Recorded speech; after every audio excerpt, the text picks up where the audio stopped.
Who's your favourite colleague and why is it Megan? You laughed a No. little bit too long there, Jan. I'm not filled with the greatest of confidences. Kia ora, Gateway. Welcome to this week's episode of Sunday Lunch. It's great to have you with us. Each week we debrief Sunday's sermon with the speaker to offer practical sermon application for your week.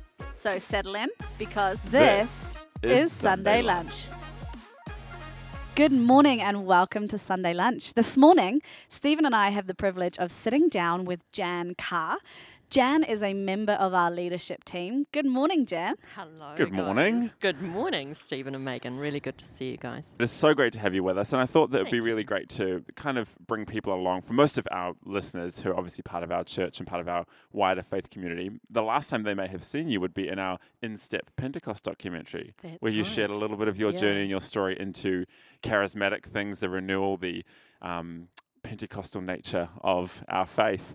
Yeah. And wondering if you could potentially, maybe you could touch on that a little bit, but sort of pick up from there, maybe a little who, what, when, where, how of Jan, how you got to where we are sitting across from each other today. Well, I was actually thinking on my way here this morning that I've known Jesus this month for 50 years. And Wow. As a Wow. 16-year-old, gave my heart to him, and part of his rescue plan for me was that I, through miraculous circumstances, ended up at Waikato University and did a politics and sociology degree. And out of pure interest, actually, I did want to be a political journalist, and then decided after my first year at uni that I wasn't the kind of person that could climb ladders and push people down on the way, Yeah. and I knew that it was a pretty rough world, journalism, and I thought it just was not for me. And so I ended up primary teaching for 7 years, and then ended up in the wonderful world of banking for 20 odd years. Which I did not And know this. That's so didn't? interesting. That was a revelation to Stephen when I mentioned Right. that you Yeah. actually had Yeah. worked in Yes. banking. And Yes, like yeah. quite high up. Well, You'd yeah, really I been was, done yeah, some yeah, big yeah. stuff. Yeah, I was. It's amazing. The thing that probably stopped me going further was that I refused to leave Hamilton, because Mm. Hamilton was where God had called me to be. And I was still in banking when we came to Gateway, and Gateway for me was definitely a significant part of God's call on my life. And so any transfers, which came quite regularly, offers of transfers to Wellington and Auckland, I just refused. So, but yeah, I loved banking. I hope it's okay to say that I was a very successful in what I did in banking. Absolutely loved it because it was such a people focused industry for me. And but gradually, I'd been in the bank about 10 years when an ache just started growing and growing and growing. And in hindsight, of course, it was an ache of God's call on my life to come into local church.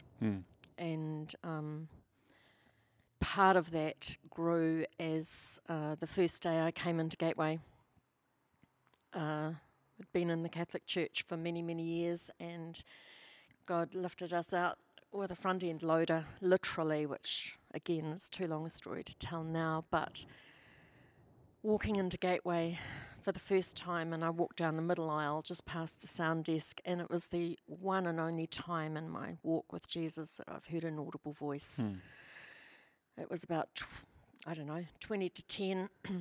Obviously, we were new because we were the first ones there. Classic. And Classic. it was classic. And this voice said, "You'll work here one day." And I looked around thinking, who has said that? And I literally looked, right 360 degrees, and there was nobody in sight. And I thought, God, is that you? And then my next thought was, well, that can't be God because I can't type. And I realised, and that shows my age, But I realised at that point that I had no indicator or any idea that I would ever be worthy enough to work in church. Now, I know that's very much a Catholic thing, but that Catholic guilt thing. But so when I heard your work here one day, I automatically put myself in the only place I could see myself in local church, which was answering the phones and perhaps doing some odd bit of typing. And I'm not saying that's a lesser role than any role that I have now, far from it. But back in the day, it never occurred to me that I would be doing what I'm doing now. So that was 10 years before I actually got into working in Gateway. I've been in Gateway now 15 years working on staff, and it's the most incredible privilege. But the 10 years after hearing that audible voice was, to be honest, incredibly painful and very frustrating, even though I loved banking and loved doing what I was doing. It wasn't what God had called me to do, and the ache was just grew and grew and grew. I remember going to John and Karen that day and just saying, this is, I believe this is the day that journeyed with me around this call that I felt that I had, and they were incredibly encouraging, said there's no work for you, but sure, if you want to come and volunteer with us, please do. It was like, oh, yes, please. Wow. So I put my resignation in that day, and I left the bank, and again, unintentional, 20 years to the day that I'd started. It's interesting, actually, what you were saying about, I think from journalism and banking, even that may seem kind of, they may seem at odds with each other. I can actually see how aspects of you, your personality, and the way that your mind works from knowing you, I can see how all those different fields worked for you, but how they all can kind of be found in pastoral care and being able to journey with people, helping people, but that kind of element of story and people's lives and that from journalism. It's actually interesting when you said that. I was like, yeah, I can see those as different manifestations of those things inside. So obviously pastoral care is just this beautiful alignment within you. How sort of talk us through how that kind of awaken? Yeah, well, I guess even in banking, I was a mediocre teacher. I loved it, but definitely not the best teacher in the world.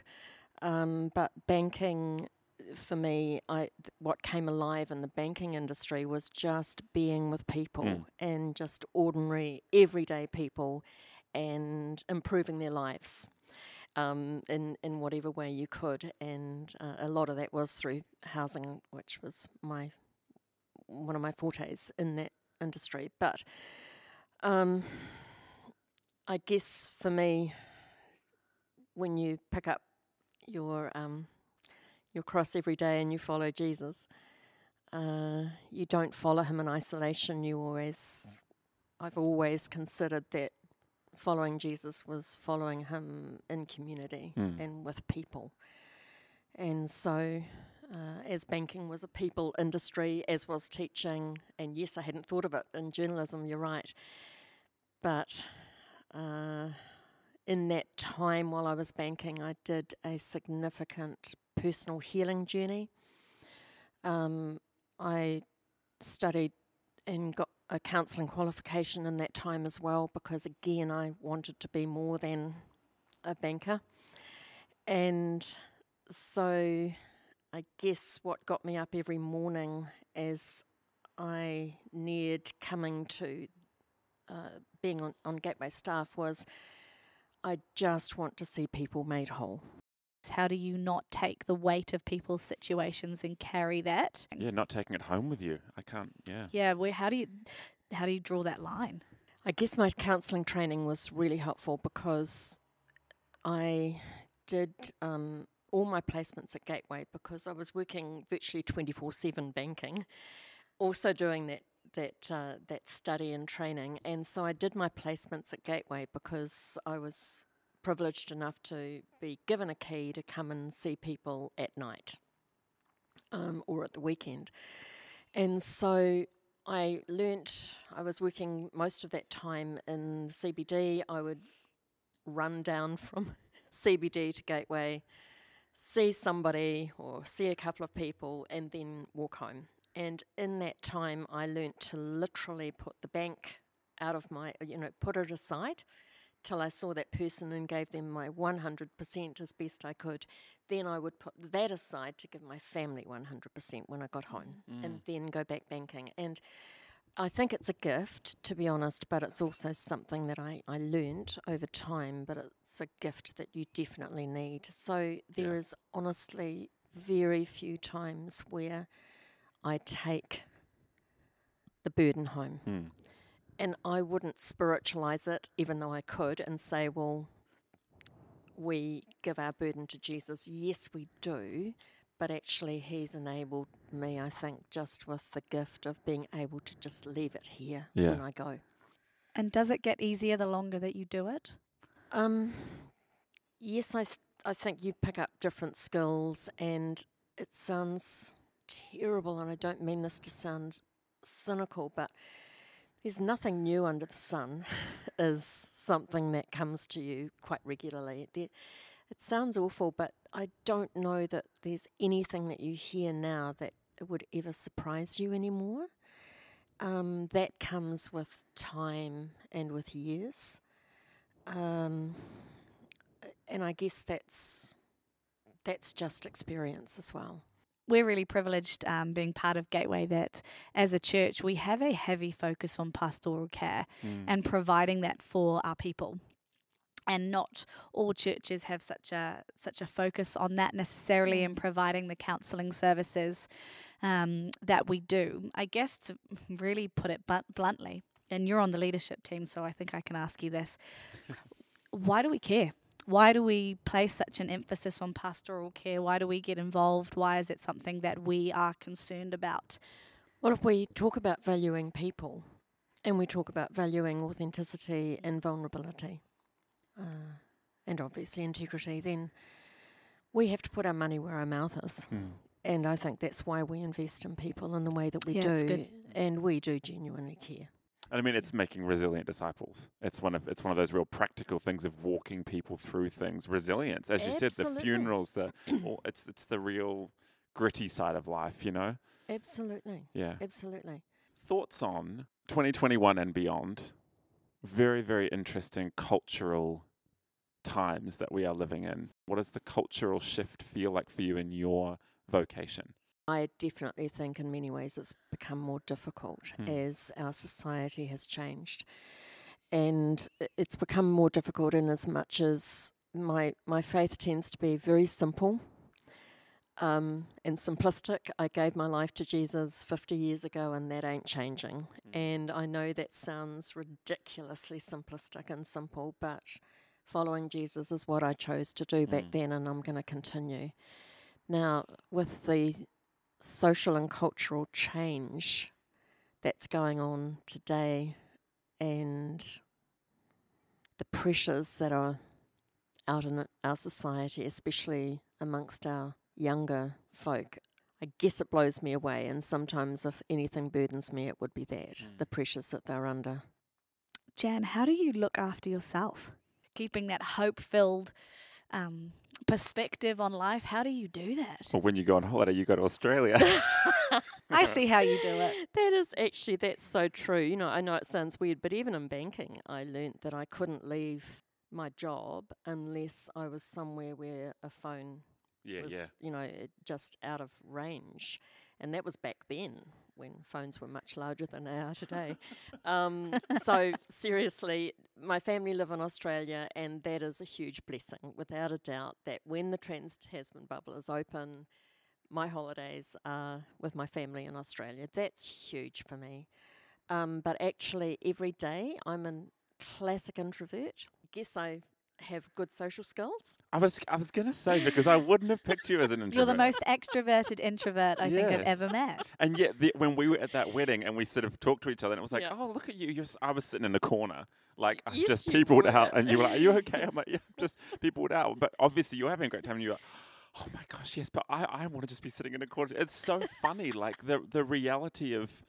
It's more common than you think. It is way more common. In fact, the last few years, I just find that silence is my absolute companion. And obviously in that, you know, if I didn't have Jesus, I wouldn't like silence. But I love silence. I love solitude. I love bushwalks. I love the beach. So those are the things that restore. What keeps you grounded? Do you have like a life motto or a thing that keeps you, wakes you up in the morning and that kind of thing? I guess because we there are several life verses I guess I could quote now, but the one that I think of, not just for myself, it used to be just for myself, but now it's for every person in our community. Paul in Philippians chapter 1 verse 6, where he says, being confident of this, that he who began a good work in you will carry it on to completion until the day of Christ Jesus, is stunning. He's got every one of us in his hands, and he is the one that's working in us every day. I love it. That's a wrap for this week's Sunday Lunch. Thank you so much for being with us. Until next time, Ka ka kite kite anō. anō.